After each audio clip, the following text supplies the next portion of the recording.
Praise the Lord. Hallelujah. ഇന്ന് ദിവസം നിയമാവർത്തനം 4:7 തിരുവചനത്തിലൂടെ ഈശോ നമ്മോട് സംസാരിക്കുകയാണ്.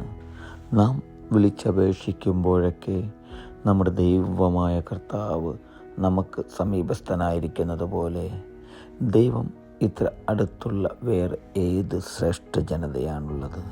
പ്രിയപ്പെട്ടവരെ, ഇന്നത്തെ തിരുവചനത്തിലൂടെ നമുക്ക് കാണുവാൻ സാധിക്കും, ദൈവം നമ്മുടെ അടുത്ത് സദാ ഉണ്ട് എന്ന് നമുക്ക് ഈ തിരുവചനത്തിലൂടെ കാണുവാൻ സാധിക്കും.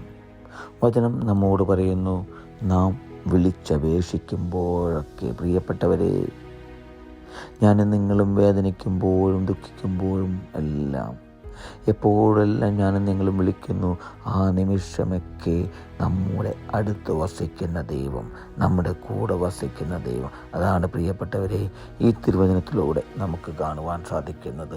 നമ്മുടെ ദൈവമായ കർത്താവ് നമുക്ക് സമീപസ്ഥനായിരിക്കുന്നത് പോലെ. പ്രിയപ്പെട്ടവരെ, ഈ ലോകത്തിൽ മറ്റൊരു ജനതയുമില്ല പ്രിയ സഹോദരരെ, ദൈവം നമ്മുടെ അടുത്തായിരിക്കുന്നത് പോലെ. സഹോദരരെ, നമ്മുടെ കൂടെ വസിക്കുന്ന ദൈവം, നമ്മുടെ ഹൃദയത്തിൽ വസിക്കുന്ന ദൈവം, നമ്മെ കൈപിടിച്ച് നടത്തുന്ന ദൈവം, ആ ദൈവത്തോട് എനിക്കും നിങ്ങൾക്കും എന്ത് തന്നെ ചോദിക്കുവാനും സാധിക്കും. സദാ സകലത നൽകി നമ്മെ അനുഗ്രഹിക്കുന്നൊരു ദൈവം. വിശ്വസ്തയോടെ ചോദിക്കുവാൻ എനിക്കും നിങ്ങൾക്കും സാധിക്കണം. എൻ്റെ പൊന്നു തമ്പുരാനെ, എന്നെ നീ അനുഗ്രഹിച്ച് ആശീർവദിക്കണമേ എന്ന്. ഈശോയെ, നിൻ്റെ അനുഗ്രഹം എന്നിലേക്കും എൻ്റെ കുടുംബത്തിലേക്കും അയക്കണമേ എന്ന്, എൻ്റെ മക്കളിലേക്ക് അയക്കണമേ എന്ന് പ്രിയപ്പെട്ടവരെ എനിക്കും നിങ്ങൾക്കും പ്രാർത്ഥിക്കുവാൻ സാധിക്കും. ഈശോ പറയുന്നത് എങ്ങനെയാണ്?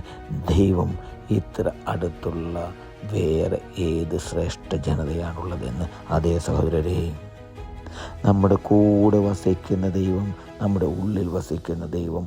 1 യോഹന്നാൻ 4:4. ഇതുപോലെ ഇത്ര ശ്രേഷ്ഠമായ ജനത ഈ ലോകത്തിൽ വേറെ ഒന്നുമില്ല എൻ്റെ പൊന്നു സഹോദരരെ. ആ ദൈവത്തോടു കൂടെയാണ് ഞാനും നിങ്ങളും വസിക്കുന്നത്. ആ ദൈവത്തോട് ചോദിച്ചാൽ സകലതും നമുക്ക് നൽകി നമ്മെ അനുഗ്രഹിക്കുന്ന ദൈവം, നമ്മെ കൈപിടിച്ച് നടത്തുന്ന ദൈവം. ആ ദൈവത്തിൽ ചേർന്ന് നിൽക്കുവാൻ, ദൈവത്തിൻ്റെ കൂടെ ആയിരിക്കുവാൻ നമുക്കും നമ്മുടെ ജീവിതത്തിൽ സാധിക്കട്ടെ. ഹല്ലേലൂയ. ആമേൻ.